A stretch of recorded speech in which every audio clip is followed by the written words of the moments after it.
Hello, seers. This is an interview with Jens Jørgen Nielsen from Denmark. I am Michelle Rasmussen, the vice president of the Schiller Institute in Denmark. Jens Jørgen Nielsen has degrees in the history of ideas and communication. He is a former Moscow correspondent for the major Danish daily Politiken, and that was in the late 1990s. He's the author of several books about Russia and the Ukraine, and a leader of the Russian-Danish Dialogue Organization. In addition, he is associate professor of communication and cultural differences at the Niels Brock Business College in Denmark. The Schiller Institute released a memorandum entitled, "Are We Sleepwalking into Thermonuclear World War III?" on December 24th. In the beginning, it states, "Ukraine is being used by geopolitical forces in the West that answer to the bankrupt speculative financial system as the flashpoint to trigger a strategic showdown with Russia. A showdown which is already more dangerous than the Cuban Missile Crisis in 1962, and which could easily end up in a thermonuclear war that no one will win and none would survive." Niels Jørgen, in the past days, Russian President Putin and other high-level spokesmen have stated that Russia's red lines are about to be crossed, and they have called for treaty negotiations to come back from the brink. What are these red lines and how dangerous is the current situation? Well, thank you for inviting me. First, I would like to say, and I think the question you raised here about the red lines, and the question also about are we sleepwalking into a new war, I think it's very relevant because as a historian, I know what happened in 1914 at the beginning of the First World War. And kind of sleepwalking, no one really wanted the war actually, but it ended up and tens of millions of people got killed and the whole world disappeared at this time, and the world never became the same. So I think it's a very, very relevant question you are asking here. And you asked me specifically about Putin and the red lines. Of course, you can have the point of view. I heard that Clinton, Bill and Hillary Clinton and John Kerry and many other American policies that say and claim that things like red lines we don't have anymore. We don't have zones of influence anymore because we have a new world, we have a new liberal world, and we don't have this kind of things. It belongs to another century, another age. But you can somehow put the question, what actually are Americans doing in Ukraine, if not defending their own red lines? Because I think it's like if you have a power, a superpower, big power like Russia, I think it's very, very natural that any superpowers would have some kind of red lines. Because you can imagine what will happen if China, Iran, and Russia had a military alliance and going into Mexico, Canada, Cuba maybe also putting missiles up there. I don't think anyone would doubt what would happen at this thing. The United States will never accept it, of course. So the Russians will normally ask, why should we accept that Americans are dealing with Ukraine and preparing maybe to put up some military hardware in Ukraine? Why should we? And I think it's a very relevant question. And basically the Russians see it today as a question of power, because the Russians actually have, for I would say 30 years, they have tried. Russians in 30 years ago, I was in Russia at this time, I speak Russian. I'm quite sure that the Russians at that time, they dreamt of being a part of the Western community. And they had very, very high thoughts about the Western countries and Americans were extremely popular at this time. 80% of the Russian population in 1990 had very positive view of United States. Later on, today, and even for some years already, 80%, the same percentage, have negative view of Americans today. So something happened, not very positively, because there was, at 30 years ago, there was some prospects of a new world. There really was some ideas, but something actually was screwed up in the 90s. I have some idea, maybe we can go in detail about it, but things screw up, and normally today, many people in the West, in universities, politicians, these things like that, say it's all the fault of Putin. It's Putin's fault, whatever happened. It's Putin's fault that now we are in a situation is very close to the Cuban Missile Crisis, which you also mentioned. But I don't think it that way. I think, okay, it takes two to dance a tango. We know that, of course, but I think many Western politicians, they fail to see the compliance of the Western parts in this, because I think there are many things which played a role that we are in a situation like that now. I think the basic thing, if you look from a Russian point of view, it's the extension to the east of NATO. I think it's a real bad thing, because Russia was against it from the very beginning. Even Boris Yeltsin, who was considered to be the man of the West, a democratic Russian, I think he was very, very opposed to this NATO alliance going to east up to the borders of Russia.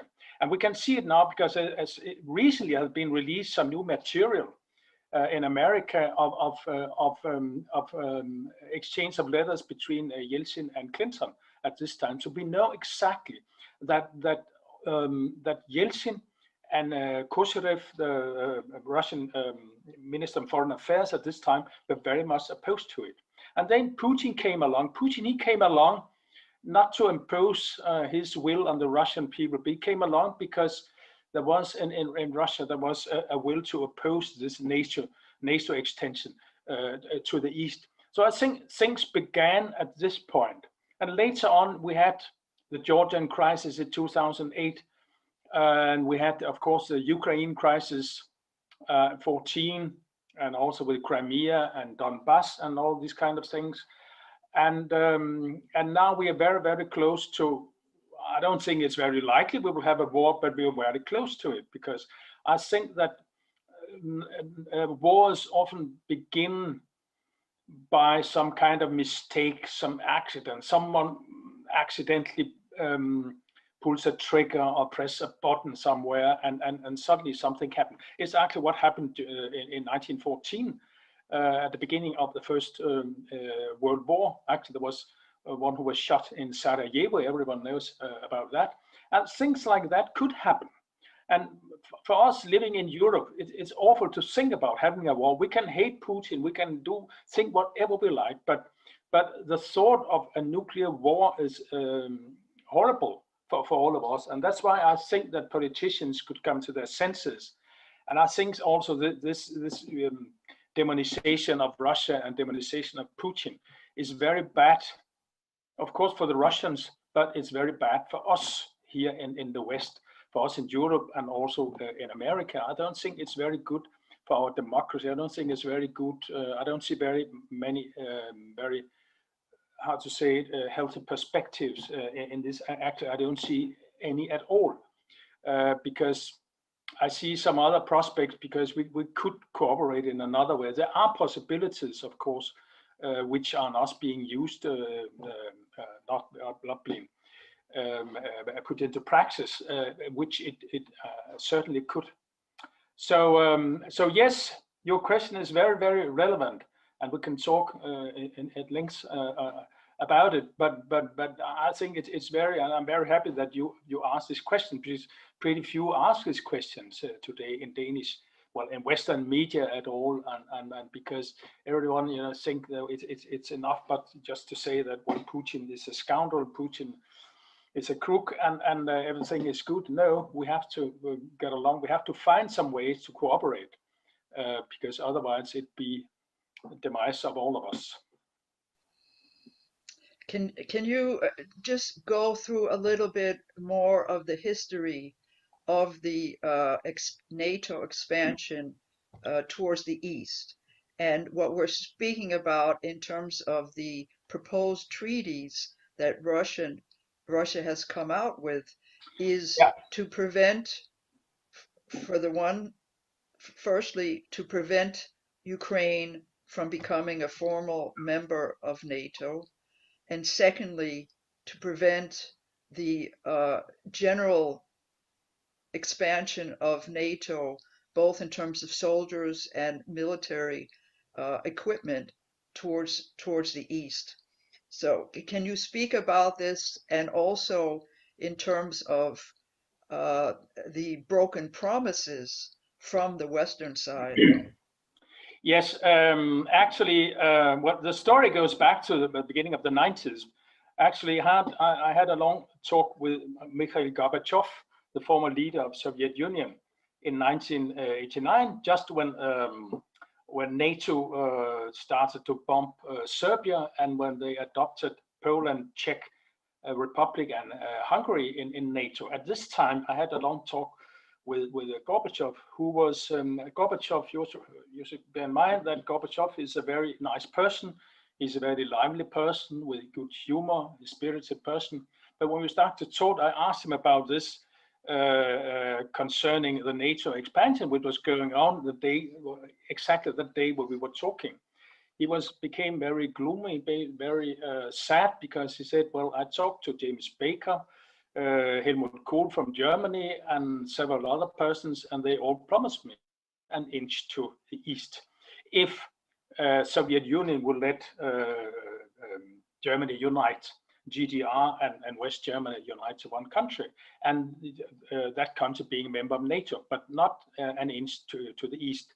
So I think also some of the new material which have been released, I have read some of it. Some are on WikiLeaks, some you can find, it's declassified. It's very interesting. There's no doubt at all there was some oral spoken promises to Mikhail Gorbachev. It was not written, because as he said, I believed them. I can see I was naive. So I think this is a key, I think, to Putin today, to understand why Putin today, he wants not only sweet words, he wants something based on a treaty, because basically he doesn't really believe. The level of trust between Russia and NATO countries is very, very low today. And it's a problem, of course, and I don't think we can overcome it in a few years. It takes time to build trust, but the trust is not there for the time being. But then, you know, the NATO expansion has gone like step by step by step. First, it was the three countries, Poland, Hungary, and the Czech Republic, and then came, well, in 2004. It was 6 years later, came, among other things, the Baltic republics and Slovakia, Romania, and Bulgaria, and the other countries later on, Albania, Croatia, and things like that.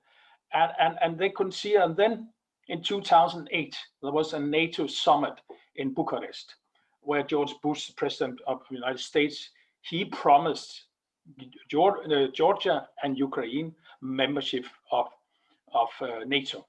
Putin was present. He was not president at this time. He was prime minister in Russia, because president was Medvedev, but he was very angry at this time. But what could he do? But he said, you know, at this point, he said very, very clearly, we would not accept it, because our red lines would be crossed here. We have accepted the Baltic states. We have retreated. We've gone back. We've been going back for several years, but still, you know, it was not off the table. It was only because Germany and France, they did not accept it, because Merkel and Hollande at this time did not accept Ukraine and Georgia as member of NATO. But the United States, they pressed for it, and it's still on the agenda of the United States that Georgia and Ukraine should be a member of NATO. there was a small war in August the same year, a few months after this NATO summit, where actually it was Georgia who attacked South Ossetia. It was a minority part of Georgia. It's a long story, but it was Georgia who attacked. And you could say that George W. Bush, he promised Saakashvili, he should just attack Russia and we will come to your aid, we will help you. Georgia attacked. What happened? 5 years, the Russian army, which of course was much, much bigger than the Georgian, they smashed the Georgian army in 5 days and retreated. No help from the United States. And I think that's, from a moral point of view, I don't think it's a very wise policy, because you can't say, well, you just go on fight, we will help you. But when the Russians fire back, which certainly they did at the time, well, oh no, we will not help you anyway. I think from a moral point of view, it's not, well, it's not very fair. But actually it's the same which seems to be happening now in Ukraine. And in Ukraine, even there was what I would call a coup, a state orchestrated state coup in 2014. I know it's a very different opinions about this, but my opinion is that there was a kind of coup to oust the incumbent president Viktor Yanukovych, and replace it with one which is very, very keen on getting into NATO. Yanukovych was not very keen on going to NATO, but he still had the majority of the population. And it's interesting, in Ukraine, there's been a lot of opinion polls conducted by Germans, Americans, French, Europeans, Russians, Ukrainians, and so on. And all these opinion polls show that a majority of Ukrainian people did not want to join NATO. So, and that after that, of course, things moved very quickly, because Crimea was a very, very sensitive question for Russia for many reasons. Because first, it was a contested area, because it was from the very beginning, from 1991, when Ukraine was independent, there was not unanimity about what Crimea, because a major part of Crimea is Russian speaking, and is very culturally close to Russia. In terms of history, it's very close to Russia. It's one of the most patriotic parts of Russia, actually. So it's a very odd part of Ukraine. In general, was and always was a very odd part of Ukraine. And so I have no doubt at all that the majority of the people in a conflict, where the new government, the first thing the new government did in February 2014, it was to forbid the Russian language as a language which had been used in local administration and things like that. And it was one of the most stupid things you could do in such a very tense situation. Ukraine basically is a very cleft society. It's a very cleft society. The eastern, southern part are very close to Russia. They speak Russian and very close to Russian culture. The western part, the westernmost part about Lviv, is very close to very closer to Poland and Austria and things like that. So it's a cleft society. And in such a society, you can do, well, you have some options. One option is to embrace all the parts of society, different parts of society, or you can also, which actually what's happened. You can also, one part can, impose its will on the other part against its will, and it was actually what happened. So there are several crises. There are a crisis in Ukraine with two approximately equally sized parts of Ukraine, but you also have, on the other hand, the Russian NATO question also. So you had two crises, and they stumbled together, and they were pressed together in 2014. So you had a very explosive situation, which actually has not been solved until this day. And for Ukraine, it's all I say, as long as you have this conflict between Russia and NATO, I think it's impossible to solve one way, because It's one of the most corrupt societies, one of the most poor societies in Europe right now, and a lot of people come to Denmark, where we are now, and Germany, and also to Russia. Millions of Ukrainians have got abroad to work because it's really many social problems, economical problems, things like that. So and that's why Putin, if we remember what Gorbachev, he told me about having things on paper, on treaties, which are signed. And that's why Putin said, what he actually said to the West, I don't really believe you. Because when you can, you cheat. He didn't put it that way, but it was actually what he meant. So now I tell you very outright, very clearly, what our points of view are. We have red lines, like you have red lines. Don't try to overstep them. And I think many people in the West do not like it. I think it's very clear, because I think the red lines are, if you compare historically, they're very reasonable. If you compare the United States and the Monroe Doctrine, which is still in power in USA, they're very reasonable red lines. So much more that I would say that many of Ukrainians are very close to Russian. I have many Ukrainian friends.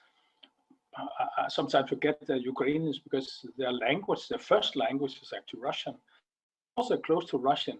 So those being a part of an anti-Russian military pact, it's simply madness. It's simply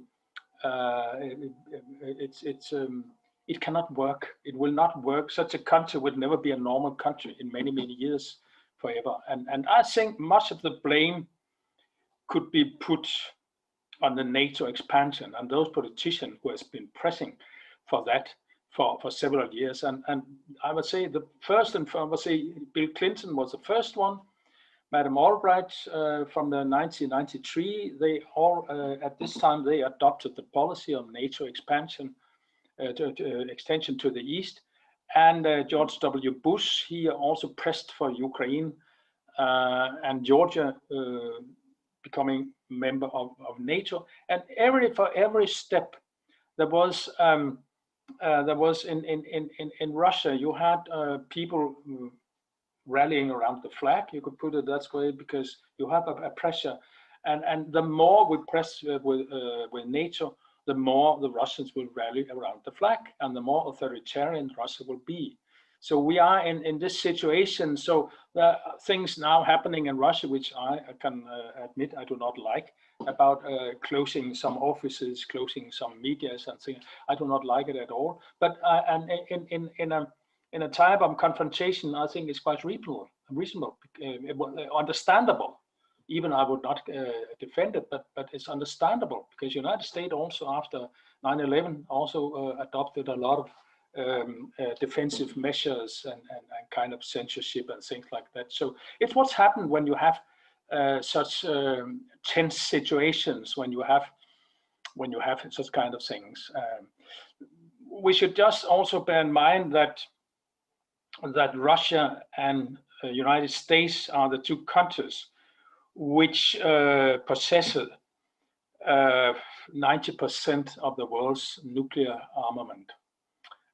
So alone, I said the mere thought of them using some of this is like, it's a doomsday perspective, because it will not be a small tiny war like Second World War, but it will dwarf a Second World War, because billions will die in this, and it's a question if humanity will survive. So it's a very grave question, and I think we should ask that if the right of the Ukraine to have membership with its own population do not really want, is it really worth the risk of a nuclear war? It's how I would put it, and I'm not taking all blame away from Russia. It's not my point here. My point is that this question is too important just to. It's a very relevant. It's very important that we a kind of modus vivendi, a kind of also. I think it's a problem for the West. I think it's very important also that we learn in the West how to cope with people who are not like us, because we tend to think that people should become Democrats like we are Democrats, and only then will we deal with them. If they are not Democrats like we are Democrats, we will do everything we can to make them Democrats. We will support people who want to make a revolution in this country so they become like us. It's a very, very dangerous way of thinking, and a destructive way of thinking. And I think that we in the West, we should study maybe a little more what is happening in other organizations where the West is not dominating. I'm thinking about the BRICS is one organization. I'm thinking also about Shanghai Cooperation Organization, with where Asian countries, basically also some other countries, but basically Asian countries are cooperating, and they're not changing each other. They are not demanding that. The Chinese are not demanding that we should all be Confucianist, and the Russians are not demanding that all people in the world should be Orthodox Christians, and et cetera, et cetera. I think it's very, very important that we bear in mind that we should cope with each other like we are and not demand changes. I think it's a really dangerous and stupid game to play. I think the European Union is also very active in this game. Which I think is very, very well. This way of thinking has, in my point of view, no perspective, no positive perspectives at all. Actually, today, Presidents Biden and Putin will speak on the phone, and important diplomatic meetings are scheduled for the middle of January. What is going to determine if diplomacy can avoid a disaster, as during the Cuban Missile Crisis? Some people are actually calling this a reverse. Helga Zepp-LaRouche has just called this a reverse missile crisis. Yeah. Or if Russia will feel that they have no alternative to having a military response, as they openly have stated. What changes on the Western side are necessary? If you had President Biden alone in a room or other heads of state of NATO countries, what would you say to them? I would say, look, Joe, I understand your concerns. I understand that you see yourself as a champion of freedom in the world and things like that. I understand positive things about it. But you see, the game you now are playing with Russia is a very, very dangerous game. And the Russians is a very proud people. You cannot force them. It's not an option. I mean, you cannot, because it has been American and to some degree also European Union policy to change Russia, to very much like to change. So they'll have another president and exchange Putin for another president. But I can assure you, if I should take to Joe Biden, you're sure if you succeed, or if Putin dies tomorrow, or somehow they'll have a new president, I can assure that he'll be just as tough as Putin, maybe even tougher. Because in Russia, you have much tougher people. Many blame, actually.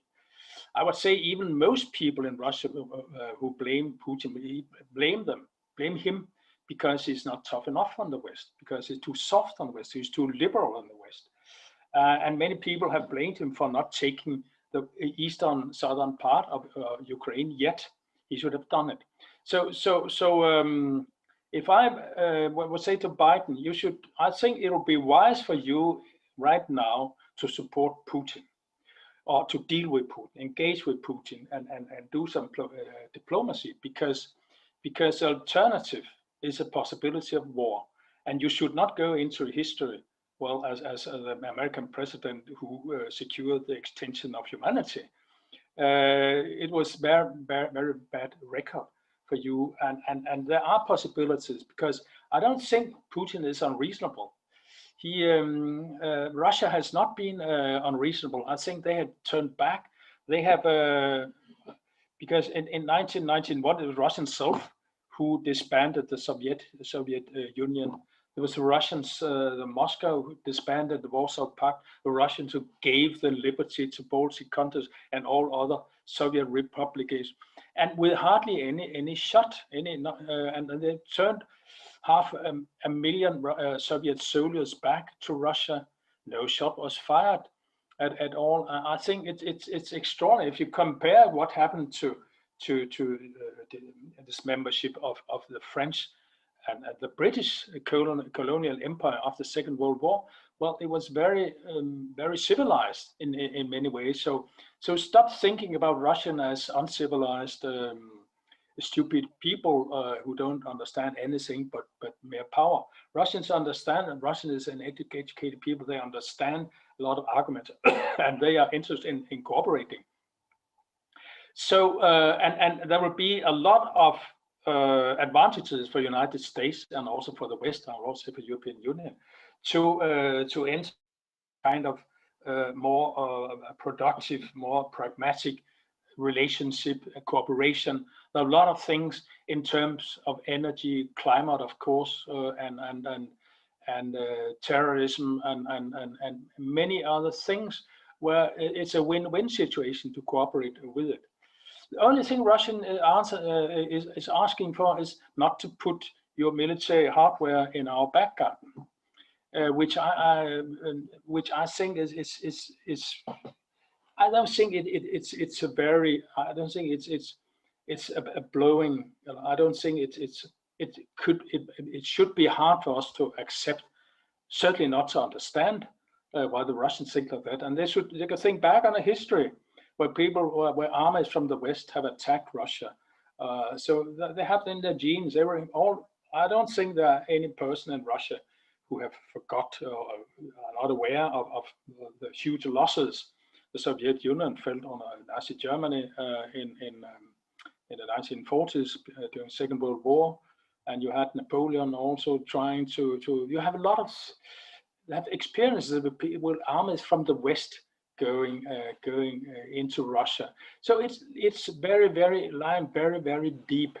So either was it like 20 million people who died? Yeah, in the Soviet Union, it was also Ukrainians and other nationalities. But Soviet Union, it was approximately, I think it was like 18 million Russians, if you can count it, because it was the Soviet Union. But 27 million people is a huge part, and because Russia has experience with war, so the Russians would certainly not like war. I think the Russians have experience with war that and Europeans to some part also that the United States do not have. Because the attack, I remember in recent time, it's an attack 9/11 on the Twin Tower in New York, because otherwise United States do not have experiences. It tends to think more in ideological terms and where Russians certainly, but also to some extent some people in Europe thinks more in pragmatic, more in we should at any cost avoid war, because war it creates more problem than it solves.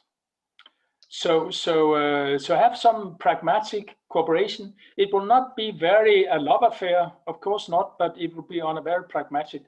Also, in terms of dealing with this horrible humanitarian situation in Afghanistan, I think cooperating on the pandemic. Yeah. Of course, there are possibilities. Right now, it's like we can't even cooperate in terms of vaccines, and there's so many going on from both sides actually, because we don't really have. We have very little contact between. Today, if you watch, I had some plans to make some cooperation between Danish and Russian universities in terms of business development, things like that. But it turned out there was not 1 crown as our currency. You could have projects in Southern America, Africa, all other countries, but not Russia, which is a stupid. I wanted to ask you a little bit more about that, because you wrote 2 recent books about Russia. One is called On His Own Terms, Putin and the New Russia. and the latest one just from September, Russia against the grain. Yeah. And many people in the West portray Russia as the enemy, which is solely responsible for the current situation, and Putin as a dictator who's threatening his neighbors militarily and threatening the democracy of the free world. Over and above what you have already said, is this true, or do you have a different viewpoint? Of course, I have a different point of view, because I think, Russia is, for me, it's not a perfect country, because such country does not exist, not even Denmark. Some suppose it is, but there's no such thing as a perfect society, because societies are always, developing from somewhere to somewhere, and Russia likewise.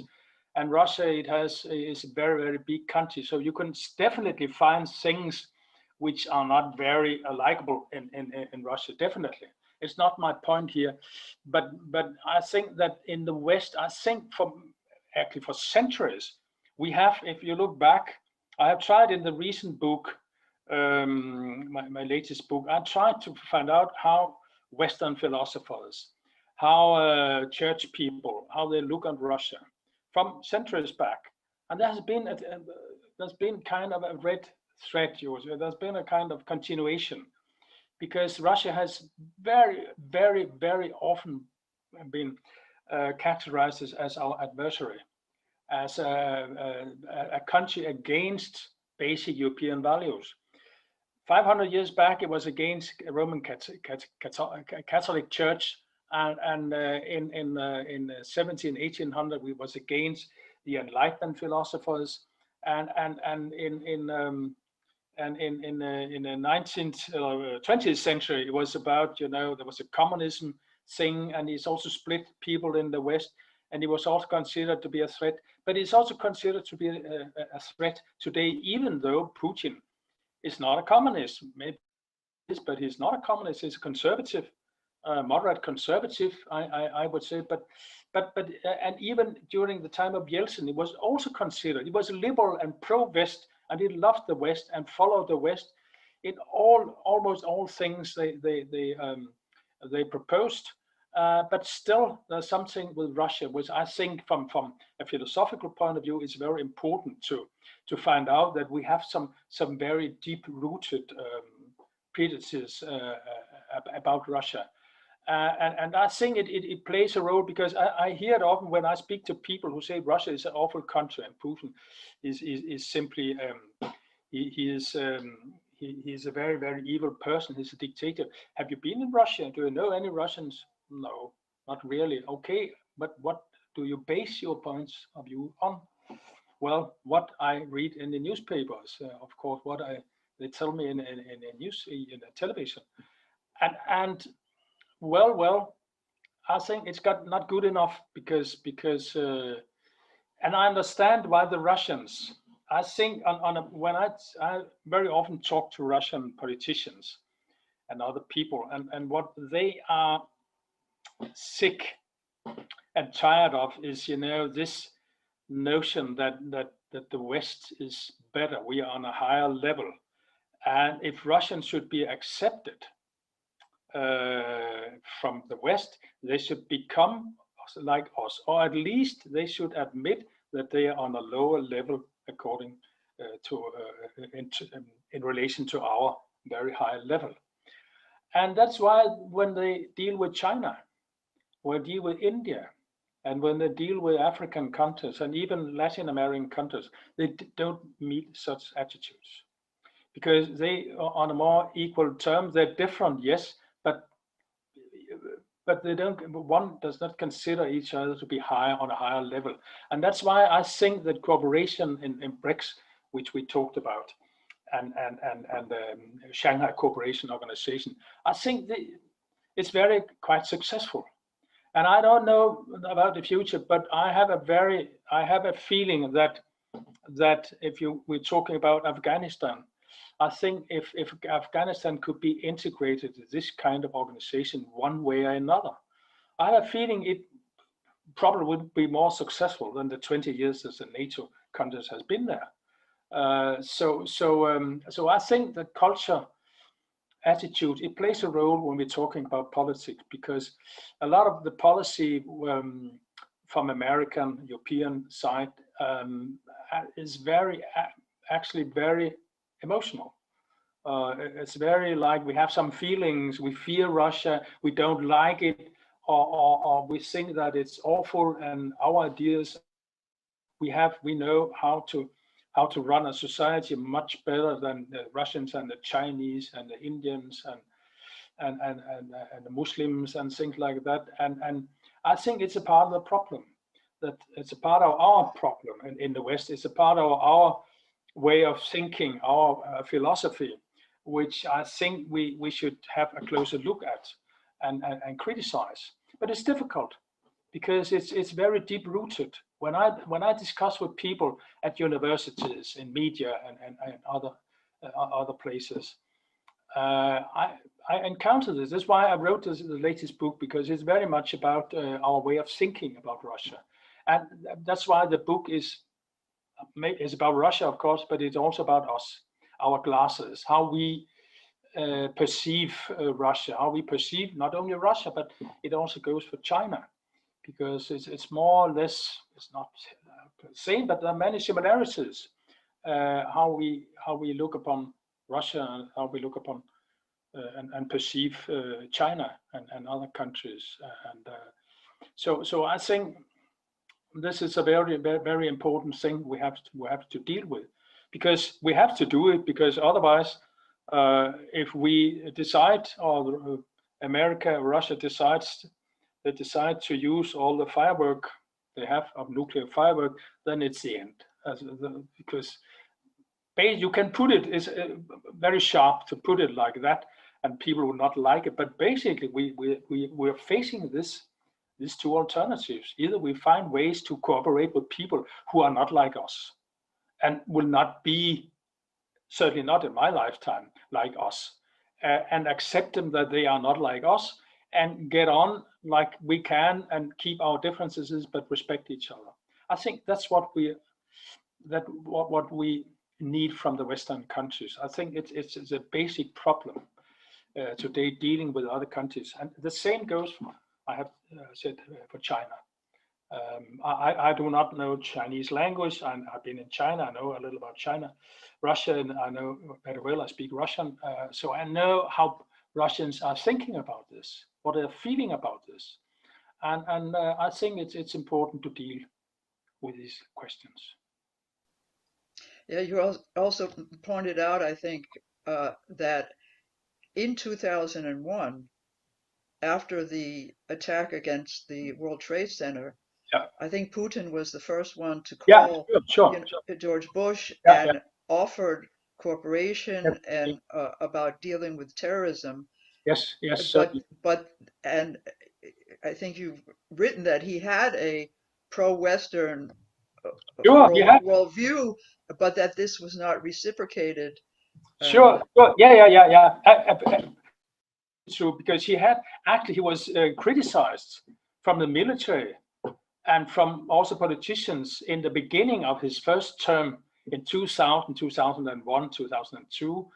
He was criticized because he was too happy for America. He even said in an interview in the BBC that he would like Russia to become a member of NATO. It did not happen because there are many reasons for that, but he was very, very keen. That's also why he felt very betrayed afterward. And in 2007, at the Munich Conference of Security in February in Munich in Germany, well, he said he was very frustrated, and it was very clear that he felt betrayed by the West. He thought that they had a common agenda. He thought that Russia should become a member, but Russia probably is too big. And if you consider Russia becoming a member of European Union will change thoroughly. But they failed. Russia not become a member, it's understandable, but then I think European Union should have found again a modus vivendi. Okay, they cannot become a way of living together. Yeah, how do we live together? because they joined. It was actually a parallel development of European Union and NATO against Russia.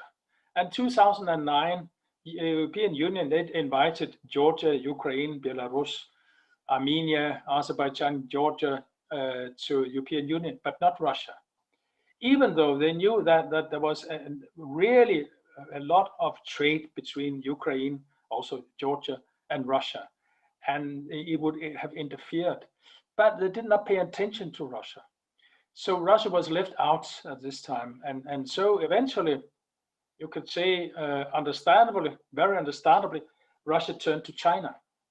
And in China, cooperating with China, they became stronger. They became much more self-confident. And they've also cooperated with people who respected them much more. I think that's interesting that the Chinese understood how to deal with other people with respect, but the Europeans and Americans did not. Before we go to our last questions, I want to go back to this with Ukraine because it's so important. You said that the problem did not start with the so-called annexation of Crimea, but with what you called a coup against the sitting president.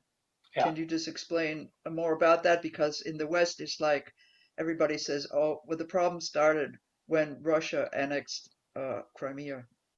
Yeah. Oh, okay, there are many. Well, if you take Ukraine, you can say in 2010, there was a presidential election, and the OSCE, they monitored the election, said it was very good, and the majority voted for Viktor Yanukovych. Viktor Yanukovych, he did not want Ukraine to become a member of NATO. He wanted to cooperate with the European Union, but he also wanted to keep cooperating with Russia. Basically, that's how he was like, but it's very often claimed that he was corrupt. Yes, I don't doubt it, but name me one president who has not been corrupt. That's not the big difference. It's not the big thing, I would say. But then in 2012, there was a parliamentary election in Ukraine also, and Yanukovych's party also gained majority with some other parties. There was a coalition, supported Yanukovych's policy, not become a member of NATO. And then there was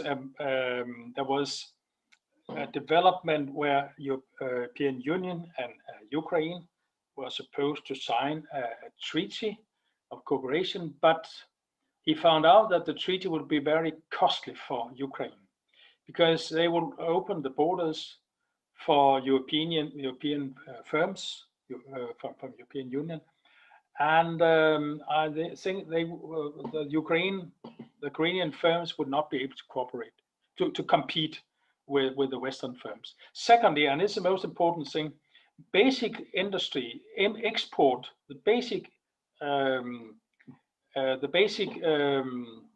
import from Ukraine was to Russia, and was industrial products from the eastern part, from Dnipropetrovsk, Dnipro is called today, from Donetsk, from Luhansk, and from Kryvyi Rog, from some other parts, basically in the eastern part, was an industrial part of Ukraine. And they made some calculations showing that, well, if you join this agreement, the Russia said, we will have to put some taxes on all your export because you will have some free import from European Union. So of course we don't have an agreement with European Union. So of course anything which come from you will be imposed some taxes on it. And then Yanukovych said, well, it doesn't sound good, and he wanted to Russia, European Union, and Ukraine go together and what we call triangle agreement. But European Union was very much opposed to it because it didn't want, even though you could say the eastern part of Ukraine was economically a part of Russia. A lot of the weapon industry from Russian weapon industry was actually in the eastern part of Ukraine, and there were Russian speakers there. And European Union said, no, we should not. Russia has no any stake in this. So So Excuse me, there was a fallout. We should not what? European Union, they said we should not cooperate with Russia about this because Yanukovych, he wanted to have a cooperation between European Union, Ukraine, and European Union, which sounds very sensible to me. Of course, it should be like that. It will be the advantage of all three parts. But European Union has a very ideological approach to this. So they were very much against Russia. It also increased the Russian suspicion that European Union was only a stepstone to NATO membership. And then what happened was that there was a conflict there was demonstrations every day, Maidan in Kiev. There were many thousands people there. And there were also shootings because many of the demonstrators were armed people. They have stolen weapons from barracks in the West, and at this point, when 100 people have been killed, European Union foreign ministers from France, Germany, and Poland, they met up, and there was also a representative from Russia, and there was Yanukovych, a representative of his government, and from the opposition. And they made an agreement, okay, you should have elections this year, in half a year, and you should have some sharing of power. People from opposition should be member of government and things like that. But all of a sudden, things broke down, and Yanukovych fled, because you should remember, and very often in the West they tend to forget that the demonstrators were armed. And they killed police people also. They killed people from Yanukovych's party of regions, and things like that. So it's always, they're portrayed as innocent, peaceful, loving demonstrators. They were not at all. And some of them had very dubious points of view with Nazi swastika and things like that. And Yanukovych fled, and then they came to power. They had no legitimate. There was not a legitimate government because many of the members of parliament from this party of regions which had supported Yanukovych, they have fled to the east. So the parliament was not able to make any decisions. Still, there was a new president, there was a new government who was basically from the western part of Ukraine. And the first thing they did, I've told you, was to quit the Russian language, and then they would talk about NATO membership. And Victoria Nuland was there all the time. The vice foreign minister of the United States were there all the time. There were many people from the West also. So things broke totally. And there's actually been accusations since then that there were provocateurs who were killing definitely people on both sides. Exactly. And what's interesting, because there's been no investigation whatsoever about it, because the new government did not want to conduct in investigation as to who killed them. So it was an orchestrated. There's no doubt in my mind it was an orchestrated coup, no doubt about it. And that's Russian. That's the basic. That's the context for decision of Putin to accept Crimea as a part of Russia. You should say, but normally you would say in the western part that Crimea, that Russia simply annexed Crimea.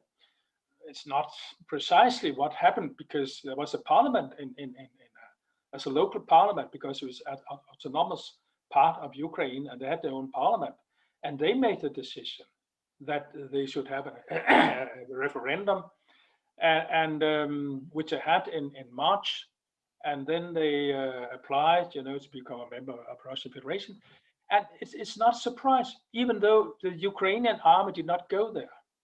Because there was a Ukrainian army, there was 21,000 Ukrainian soldiers. 14,000 of these soldiers, they joined the Russian army. So it tells a little about that things were not like a normal, say, annexation, where one country simply occupies part of the other country. Because you had this cleft country, you had this part, especially the southern part, which were very, very pro-Russian, has always been. And so, of course, you could say that there are a lot of things in terms of international law. you can say about it, but I have no doubt if you can look upon it differently, because if you look at from the point of Crim people who live in Crimea, they did not want, because they have almost 80-90% have voted for Party of Regions. It was Yanukovych's party, as a pro-Russian party, you could say. Almost 87 or something. They have voted for this party. This party, have a central building in Kiev was attacked, burned, 3 people were killed. So you could imagine that they would not be very happy. Well, to put it this way, they would not be very happy with the new government and the new development. Of course not. They hated it. So, and what I think is very critical about the West is that they simply accepted. They accepted these horrible things in Ukraine just to have the prize, just to have this prey like Ukraine in NATO. And Putin was aware that he could not live, not even physically, but certainly not politically, if Sevastopol was a harbor for the Russian fleet, it became a NATO harbor. It was impossible. I know people from military say, no way, it's impossible. Would Chinese take San Diego in the United States? Of course not. It goes without saying that such things happen. So also lack in the West is just a little bit of realism. How superpowers they think, and how about red lines of superpowers, because we have an idea in the West about the new liberal world order. It sounds very nice when you're sitting in an office in Washington. It sounds very beautiful and easy, but go out and make this liberal world order. It's not that simple, and you cannot do it like certainly not do it like they did in Ukraine. Regime change. Regime change, yeah. Yeah, I have 2 other questions. The last questions. The Russian-Danish dialogue organization that you are a leader of, and the Schiller Institute in Denmark, together with the China Culture Center in Copenhagen, were co-sponsors of 3 very successful musical dialogue of cultures concerts with musicians from Russia, China, many other countries. Yeah.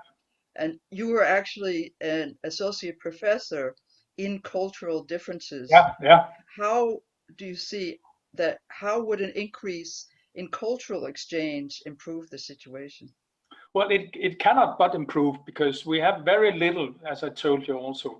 So I think I'm actually also very, very happy with this cooperation, because I think it's a very enjoyable, these musical events. It's very, very enjoyable and very interesting also for many Danish people, because when you have the language of music is better than the language of weapon, if I can put it that way, of course. But I also think that when we meet each other, when we listen to each other's music and share culture in terms of films, literature, paintings, whatever, I think it's also, well, it's a natural thing, first of all, and it's unnatural not to have it.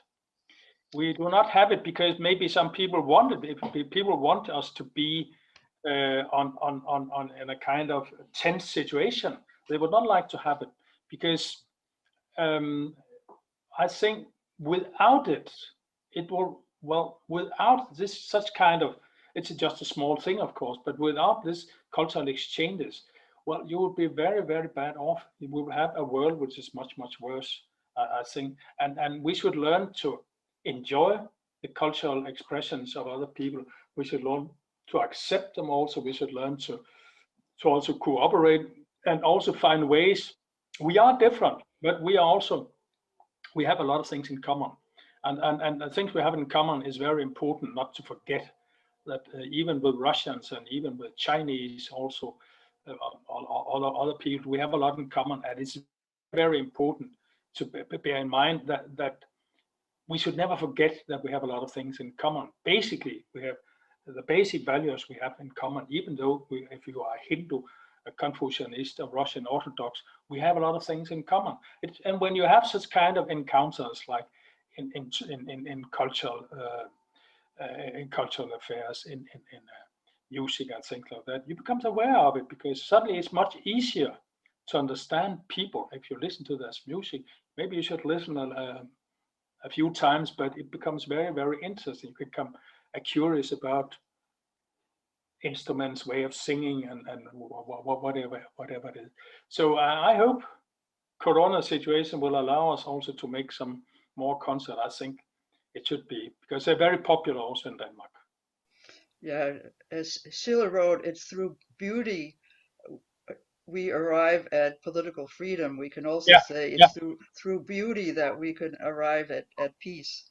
Yeah. The Schiller Institute and Helga Zeppler-Rouge, its founder and international president, we are leading an international campaign to prevent World War III, for peace through economic development and a dialogue amongst cultures. How do you see the role of the Schiller Institute? Well, I know it. We have been cooperating. I think you have some. I think your basic calls for appeals to global development, I think it's very, very interesting. And I share your basic point of view. I think maybe it's a little difficult. Many, the devil is in the detail, because but basically I think, and it's what you are thinking about when I talk about this Silk Road, when I talk about this Chinese programs, Belt and Road programs. I see much more successful development that we have seen, say, in Africa and European countries developing, because I have seen how they have been developing in Africa and other parts of the world, and it has not been really successful, because it has distorted many ways, many places in Africa that distort development. I can see. I'm not uncritical to China, but of course I can see perspectives. I can see really, really good perspectives, because on just look at the railroads in China, for instance. It's a much for fast trains. It's much bigger than anywhere else in the world. I think there are some perspectives which I think attract first and foremost people of Asia, but I think eventually also people in Europe, because I also think that this model is becoming more and more. It's also beginning in the eastern part. Some countries of Eastern Europe are becoming interested. So I think it's very interesting. Your points of view. I think they're very relevant. Also because I think we are in a dead-end alley for the Western, what we are in right now. So people anyway are looking for new perspectives. And what you come up with, I think, is a very, very interesting one, certainly. What it may be in the future is difficult to say, because things are difficult. But the basic things, what you think about, and what I have heard about the Schiller Institute also, because I also think that you stresses the importance of tolerance. You stresses the importance of multicultural society, that we should not change each other. We should cooperate on the basis of mutual interest, not chaining each other's. And what I have told you, this is what I see as one of the real big problems in the Western mind, the Western way of thinking, that we should decide what should happen in the world. As if we still think we are colonial powers, like we have been for some 100 years. But these times are over. There are new times ahead, and we should find new ways of thinking. We should find new perspectives. And I think it goes for the West. We can't go on living like this. We can't go on thinking like this, because it will either be war, or it'll be dead-end alleys, and it'll be conflicts everywhere. You can look. I think, as a person from the West, I think it's sad to look at Afghanistan, Iraq, Libya, and those countries, Syria to some extent also, where the Western has tried to make some kind of regime change or decide what would happen. They're not successful. I think it's obvious for all. and we need some new way of thinking. And you are, what the Schiller Institute has come up with is a very, very interesting in this perspective, I think. Actually, when you speak about not changing other people, one of our biggest points is that we actually have to challenge ourselves to change ourselves. Yeah. to really strive for developing our creative potential, and to make a contribution that will have potentially international implications. Yes, definitely. So, Yeah. So the Schiller Institute is on full mobilization during the next couple of weeks to try to get the United States and NATO to negotiate seriously. And Helge Zepp-LaRouche has called on US and NATO to sign these treaties that Russia has proposed, and to pursue other avenues of preventing nuclear war.